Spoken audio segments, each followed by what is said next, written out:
Recording. Hello, everybody. Welcome back to All Our Parts. Welcome to All Our Parts if you are new here. I am so excited to have my guest today. She works with women, specifically ADHD, and offers group coaching program as well as individual therapy, but she is booked and busy. Rebecca Tolbert, thank you so much for joining me today. Yeah, I'm really excited to be here and be chatting with you. So we connected through LinkedIn, posting just a lot of similar stuff, especially around when we think about like multi-passionate women, which is the phrase that we're using, and when we think about women diagnosed with ADHD or misdiagnosed and what that process has looked like throughout the years.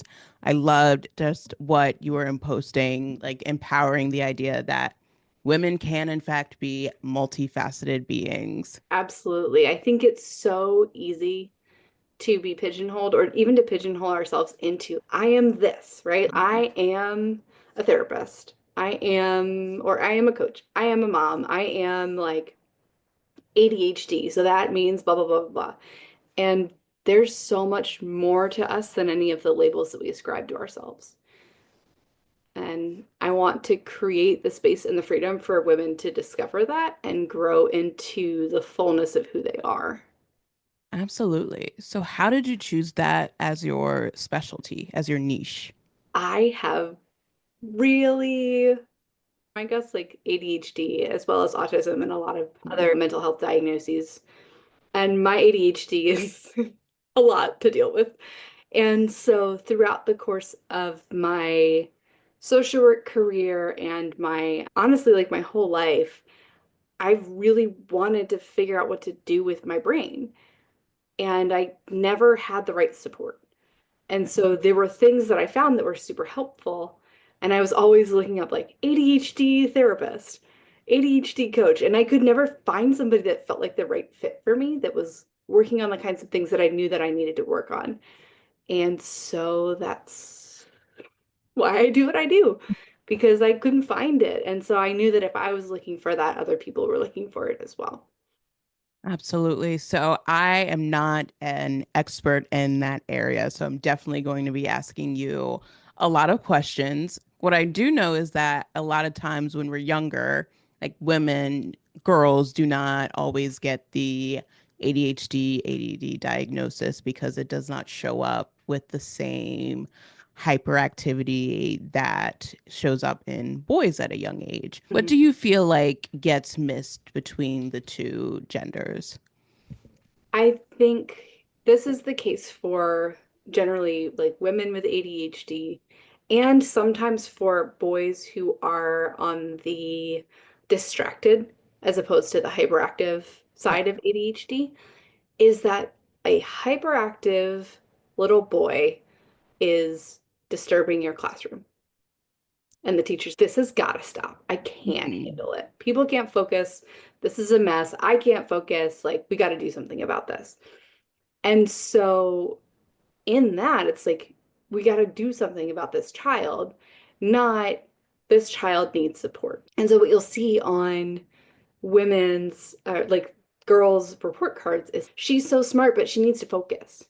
Mm, Or she's always daydreaming. Like, her head is in the clouds. So, there's an awareness that there's a disconnect for the mhm. kid, but there's not the same level of let's do something about it because it's only harming that child opposed to the rest of the classroom. Yes, I certainly got the on a lot of my report cards. I was, especially in math, it for the life of me, I could not sit and focus. But yes, the larger impact is the hyperactivity, is the disruption within the classroom, and the teachers need to maintain order in this space versus the other side of it, which is she is simply in like her own world and not a disruption. And therefore, the things that go missed are the quiet ones, the people who aren't always the loudest in the room. Yeah, absolutely. Historically, the research has been around white boys, right? And so that's what we know to look for is the symptoms that most commonly show up in white boys. And so when you have a very typically presenting girl, you just don't even think, oh, this kid clearly has ADHD Mhm. because the DSM is based around a certain demographic, and this neurotype shows up differently in different people. Yeah. I feel as we're talking about this right now, my brain is like connecting larger pieces within society, and that like women are often taught to be seen, not heard, and expected to quiet themselves to be able to manage themselves so that they can keep the peace of a classroom, a group, a space, a family. And so at a young age, so much of that is already starting to be internalized. And through practice, as we're having this conversation right now, it's literally being zeroed in on a notebook or notes and not having the tools or the skills to be able to ask for the right support. Yeah. And not even knowing that the support is there. Like the support's not always there. And so I think that's important to note too, is that now there's a lot more information, there's a lot more research, there's a lot more knowledge around like what ADHD is, what it looks like, how it shows up. And so there's things that I can do for clients, and I have some family coaching clients as well, and supports that I can provide for those parents that like my parents didn't have because the research wasn't there yet. And so even though I actually got a diagnosis when I was in second grade, which is like wild, and especially because I wasn't hyperactive, like I was just in my own world. They're like, what is going on with this child? Let's like take her in. And there's a history of ADHD in my family. And so they like thought to be like, okay, let's go get her tested because there Mhm. was like that history there. But yeah, even with my parents wanting to do everything they could for me, that just all there was meds. There Mhm. wasn't Mm. all of the research and the data and the knowledge that we have now back then. Yeah. Do you feel that ADHD is still as stigmatized as it was, or do you feel like more people are starting to understand it and embrace it in a different way? I think that's a great question that I would have had a very different answer for 3 months ago than I have right now, considering everything that's going on with autism in Mm-hmm. all of that, right? Like Hmm. everything that's going on there. And I know that RFK is going to be coming for ADHD too. 3 months ago, I'd have been like, yeah, I think that we're making Hmm. a lot of progress. I think that there's a much wider understanding. There's a lot more diagnoses of women because Hmm. of social media. And so there's this, oh, I have ADHD. This is what it looks like. Hmm. This is how it impacts me. And then people are like, oh my gosh, but bam, bam, bam, bam, those are all my symptoms. I thought I was just like broken my whole life. Turns Hmm. out I have a different type of brain. Cool, I can get support that I need. And I think that's been huge and super helpful for so many people.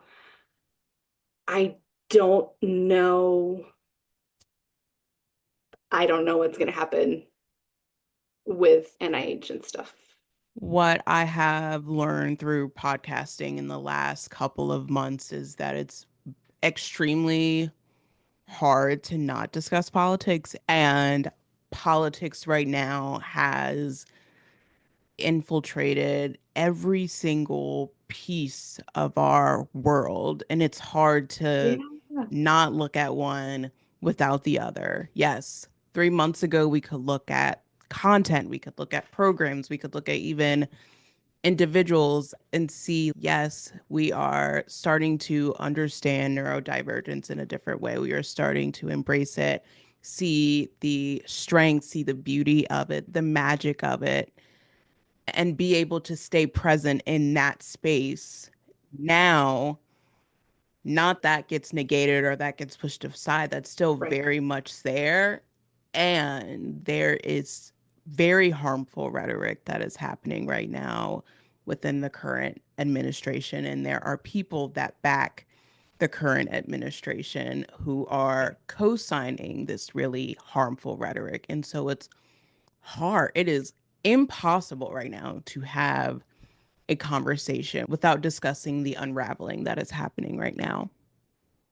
Yeah, I'm sure that's made it really interesting for you navigating all of that. As a therapist in DC, as a podcast host, it just like it is, I think, necessary. I think I'm thinking back towards like the pandemic, COVID time, where we really started to see the intersection and the interconnectedness of social justice issues and politics and our everyday lifestyle starting to emerge. And now that awakening never went away. And we're in a space right now where the silence would actually be deafening, and to Mm, not talk about it would, I don't even, it would be, it's just impossible. It's like there's a really huge elephant in the room. It's taking up all the space, and yeah. you're trying to watch a movie. Could you just, Like, gonna try and move you to watch this movie and really try and ignore you, and we can't because it shapes the work that we do. It shapes how we essentially choose to show up in these spaces. it really does. And we were talking about this before we turned the podcast on, but we both live and work in DC. So it's just, it's here. It's what is happening. It means advocacy even has to look different. So, what does it look like to support individuals diagnosed with autism, ADHD, living on any sides of the spectrum? As clinicians, coaches, what does it look like to offer that support? What does it look like to be more like informed in supporting people who are either presenting with symptoms or whatever the case may be? But we all have, like, now it's a collective responsibility. Yeah, I agree with that. Man, this just took a turn. But that's that's the world that's where we are right now. And I think that being transparent about that is like so important. Have you seen that show up in your work, being someone who also works in DC? Yeah. My client today was, well, it shows up in a lot of ways. A lot of ways. I have a lot of clients with ADHD and autism. And so the autism conversation has been a big one this week with those of my clients who are autistic and who have kids that are autistic and have formal diagnoses, whereas like my Mhm. clients may or may not have formal diagnoses, and they're like really worried about their kids. And it shows up with my like ADHD clients that are federal employees because they're really worried about their jobs and they're really worried about, okay, I've got to make sure that I'm like showing up in a certain way and I'm really stressed out about that. There's this instability that everyone is experiencing right now because the actions have been very chaotic and have not felt like there's much of a rhyme or reason to it. Every single person who is employed with the federal government is very worried right now. They just have no idea what's going on. How do you feel it's impacting you as a provider in this space? I really care about my clients. I do this because I really like people and I really like working with people and I'm really passionate about people building resilience and caring for people. It really sucks because I'm really frustrated and sad for them. At the same time, I'm seeing incredible resilience, and that's really encouraging. Shout out to Well Fed. Have you heard about them? I haven't. This is an organization that a friend of mine started that is for former and current federal employees.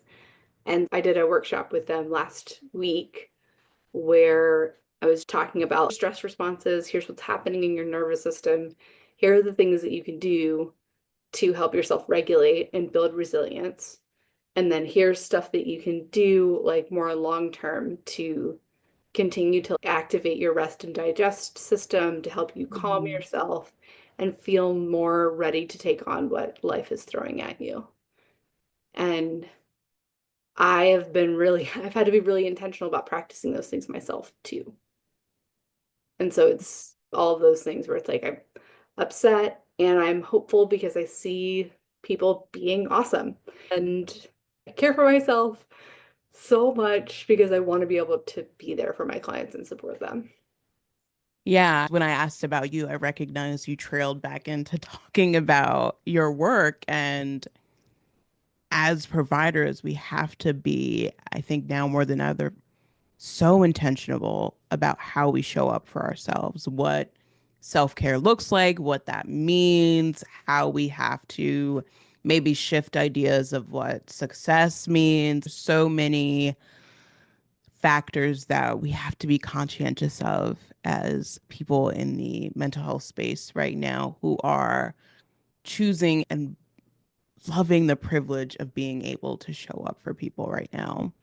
We still have to be people first, people too, almost, and put our oxygen masks on at a time where the empathy, I don't know for you, but the empathy runneth over. And I am at a loss of the level of collective hopelessness that is felt by everyone. And a lot of us come into this space because we want to support our clients and finding solutions that work for them and support them in their problem solving skills. And this is a long term problem that none of us have an answer and what to do to quote unquote fix it. Yeah, it is what I've been saying a lot to folks, and this is sounds dark, but it is what it is. I've been thinking a lot about Viktor Frankl and his work and Man's Search for Meaning. And this is not that. This is like I am in a house that I own. My toddler and my husband are downstairs, and I'm fine Mhm. right now. But there's such wisdom in his work and thinking about he was like literally in the worst situation that a person could be in. It just doesn't get much worse than being in a concentration camp. And he was still able to build resilience for himself there, which is absolutely incredible. And there's so much that we can learn from that. And that's the kind of mindset that I've been talking to my clients about is okay, here's some of the practices that he did. How can we integrate those into your life right now? Because let's say you like work for the EPA and you really care about the environment, and now the EPA is not trying to protect the environment. And so all of the things that you've worked for your whole career, you feel are getting destroyed, and nature, you care about nature and it's getting destroyed. And that is true. Like it just is what it is, and it's really bad. And so, in the midst of that, what can we do to build resilience in you? Because I'm not trying to like toxic positivity anyone, because things are really hard. I've been so intentional with folks and with myself about being like, we're doing safety checks all the time. Is your body safe right now? And I'm like, okay, there's nothing inside my room that's going to kill me at this moment, which sounds like glib, but it's my nervous system. When I look on Mhm. Instagram, when I look on anything, my nervous system is like completely Mhm. activated. You're about to die. And that is not a helpful place for my brain to be if I want to be in a place where I can do anything to change what's happening. Yeah. And so I have to learn how to regulate myself and be like, okay, I am actually physically safe right now. Okay, do I need any food? Do I need any water? Do I need to go to the bathroom? What is going on with my body in this moment? Okay, I've taken care of myself. And then what do I want to do that's aligned with my values right now in this moment? And sometimes it's go take a nap. And sometimes it's go to a protest. And sometimes it's calling a senator or whatever the case may be. But it really is resetting so that you can use your whole brain because all of this stuff is like ADHD stuff too, right? If your nervous system is really activated, the front part of your brain turns off. And that's where all of your ADHD symptoms live, is in the front part of your brain. If you're really stressed out, then your brain is like, cool, we're about to die. We need to put all the energy into all the survival things. And we don't need like long-term planning. We don't need emotional regulation. We Hmm. don't need organization or task initiation. Like none of that matters if you're about to get eaten by a lion. So let's reset, let's regulate, let's build some of those strategies in, and then let's use our whole brains and make our decisions and do our actions based on that. Yes, to literally all of it. And I love the reminder of we sometimes just need to pause and think about did we rest? Did we have adequate sleep last night? Have we eaten today? Are we hydrated? Like doing those nervous system checks, like it can very well be something external, but really honing in on the things that we can control, if we can control them and do something about them in the immediate moment, can really help us support building that tolerance to the external chaos that is going on right now. Today, I was on the metro and I just felt I hit like a crash. Like I was exhausted. I was in a mood too. I was like, man, I need to get into my house immediately. And I was like, you know what, Jasmine, you haven't eaten today. Like you need to go have lunch. You need to just lay down. I took a like quick nap. World of a difference. And New person. so it's really like part of like building resilience, building tolerance is really acting in the things that are in your control, Yeah. being consistent in those as often as possible, as much as you can, in whatever way that looks like for you, and implementing those into your toolbox, into your self care maintenance, because there is so much external that is happening right now that will ultimately disrupt us, that is meant to actually disrupt us. And so we have to, not only for ourselves and teaching our clients, but we have to be very proactive in what it looks like to combat the chaos and the exhaustion that it is impending us right now. Yeah. No, absolutely. And I even thinking about that, there's 6 things that I focus on with my coaching clients. And this is actually the same 6 things that I talked about last week in the workshop that I led for the former federal employees. And I call them the Sempre pillars, which is sleep, eat, move, plan, relate, and enjoy. And so that's Sempre, which is like it also means always, because they're always the things that we know that we should be doing if we have ADHD. And they're the things that are always the hardest to do. Mhm. Sleep, there is nothing better for your executive functioning system than getting 8 hours of sleep at night. Full stop. Mhm. Nothing is going to help your ADHD more. Nothing is going to help your anxiety more. Nothing is going to help your depression more. There's nothing that will help you more than getting 8 or more hours of sleep at night. But nobody does it because it's Mhm. really hard. And it's really hard to prioritize. And it's really Mhm. hard to initiate sleep, especially if you're stressed out. Because if you're stressed out and your body needs to sleep, but you're experiencing stress, so your body thinks that you're about to die, why would you leave yourself completely vulnerable? Because sleep is like the most vulnerable thing you do. And so you can't fall asleep because you've got anxiety because your brain and body are trying to keep you alive. And it's a very like compassionate thing that your body is trying to do by keeping you up. It's just not actually helpful. So we Mhm. talk about sleep, we talk about eating and making sure you're getting calories in the morning so that you can regulate your blood sugar throughout the day. Because if you're not getting enough calories, your cortisol is going to spike and that's going to activate your stress system. And then the front part of your brain turns off, and you need that. When you have ADHD, you really need that. So all of these things are like so integrated. And they're not just the case for ADHD, they're the case for anybody who's Mhm. experiencing chronic stress. It's a collective experience right now, but I also love that the last piece of it is I always, right now, I tell my clients, I'm like, now more than ever, joy has always been an act of resistance when we think about Stonewall, when we think about civil rights movement, Harlem Renaissance, like all of those factors.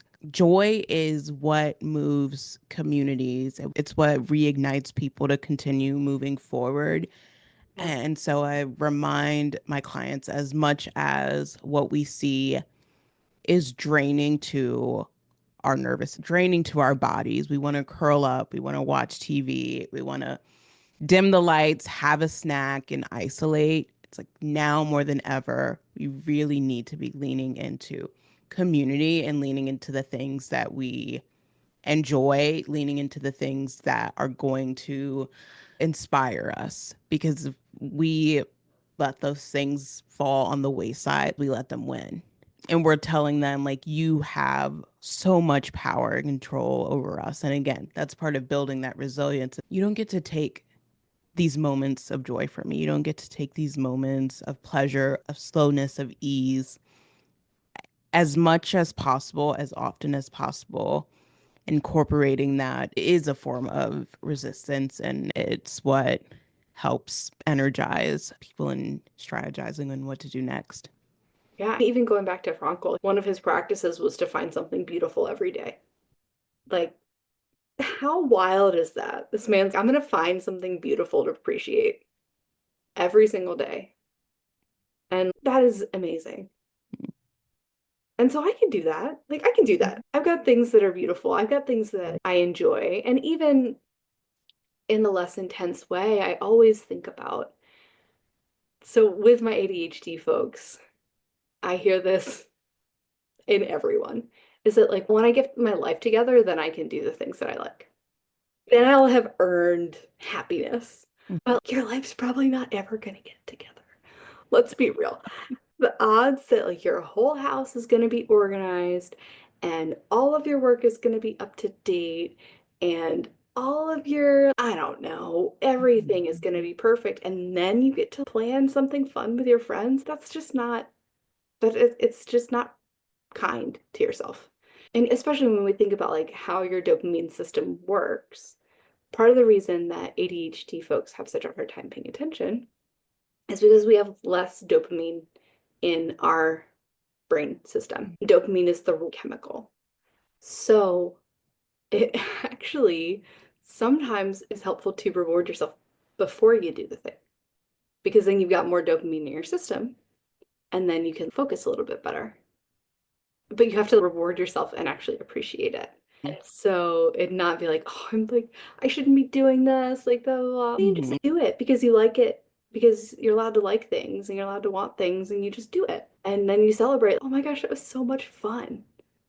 And then you sit down and you write the thing or you do the notes Yeah. or whatever it is. But it's really like giving yourself permission to prioritize too. Like, I absolutely agree that joy is an act of resistance and it's more important now than ever. But you have to give yourself permission to do it. Yeah. It's it's the reminder that our worth is not tied to what we produce, our outcomes, that it is rest, joy. These things are not things that we have to earn in this society, especially in DC, like, and the hustle epicenter, giving ourselves permission to say, I get to enjoy laying on the mall for 2 hours, looking at the sky, daydreaming, going to play pickleball, getting a coffee without bringing my laptop and trying to multitask. I get to enjoy simplicity simply because I am inherently worthy and I don't have to earn that. Yeah, and I think for some of us, there's this piece of growing up. I don't necessarily think there's anything inherently wrong with this, But it's this, okay, you can play outside once your homework's done, or you can have friends over once your room is clean. And I don't think that's necessarily bad, but I think we internalize that so much when you've got ADHD or executive functioning issues, and then take those rules into adulthood. My homework's never done, because if you're an entrepreneur, your homework's never done because there's something else you could be doing.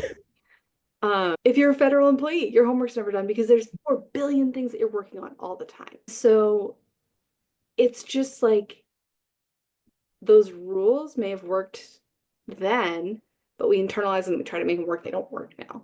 So it's more like you play outside. You're not allowed to do your work until you play outside. Like you're only going to get your room clean if you invite your friends over. Well, We've that works. internalized the setting limits as kids who cannot always regulate and set their own limits. Yeah. Now, as adults, we've turned those limits into rules and then we've tied them to our identity and our worth. And that's a whole other episode. Or how do we, what does it look like to set limits and not tie them to our worth and everything? Oh, I But, love that conversation. but being able to, I think permission is what allows those things to actually be enjoyable. If we don't give ourselves that permission, if we don't sit in the shame space of, oh, I haven't earned this, I haven't done this, like to list all of the things, then we don't, it doesn't really reward us and give us what we need to do the next task. Mhm. It is simply something that we've added to the to-do list to feel like we are doing because we then have to, and then it just becomes a terrible cycle. But all in all, permission, being able to be present with rest, being able to be present with joy are such gifts that we can give ourselves. Yeah, that we really need right now. Rebecca, this has been the best conversation. I can't wait for our next one, which we'll do a little live in person And now in that we the know that we live so close to each universe. other, But thank you so much for joining me this evening. What is one tip you want to leave with people who are struggling to find joy in these times right now? that's such a good question. I would say don't force it. Don't force yourself to have joy right now. If you're experiencing grief, that's Mhm. valid. And you feel that grief and you go through that wave. And once you've experienced that wave, then you'll have space for joy. The anger that you're experiencing, you're allowed to be angry. You're allowed to feel the negative emotions that you're experiencing. And if you try to make it so that you can't feel those, oh, I shouldn't be this, I shouldn't be that, then it's going to be really hard for you to also feel joy. And so I think that right now it's validating like things are hard. It's not just like be happy. No, things are really tough right now. And that might look different for anybody who's listening to this. And so saying, okay, I'm really sad. I'm really sad about these things that are happening in the world. And like, where do I feel the sadness in my body? Is it in my chest? Do I feel like in my throat? What does that feel like? I recognizing, okay, I can experience this very strong, intense emotion and be physically safe at the same time. So I'm grounded to the present reality. I'm experiencing a really big feeling. And then once I let that experience happen, then I have space to be like, and there's still really beautiful things happening. Mhm. But if you try to shut it down and numb it out, then you're not going to be able to feel joy. Cannot have one without the other. No, it's all, we are messy. We gotta let it be messy. As a final question, I am asking all of my guests, what is your commitment to yourself for 2025? Honestly, my big commitment for 2025 is prioritizing relationships and getting to know more people. So this is super fun. And like prioritizing the relationships that fuel and feed me. Because I adore working with my clients, but they don't fuel me, right? That's not their job. That would be really unethical. That make me feel better. That's not my role. And so really prioritizing those relationships that I'm like, this is a person that I can call when Mhm. things are really tough and being there for them as well. That's my commitment to myself, 2025. I love it. Rebecca, thank you so much again.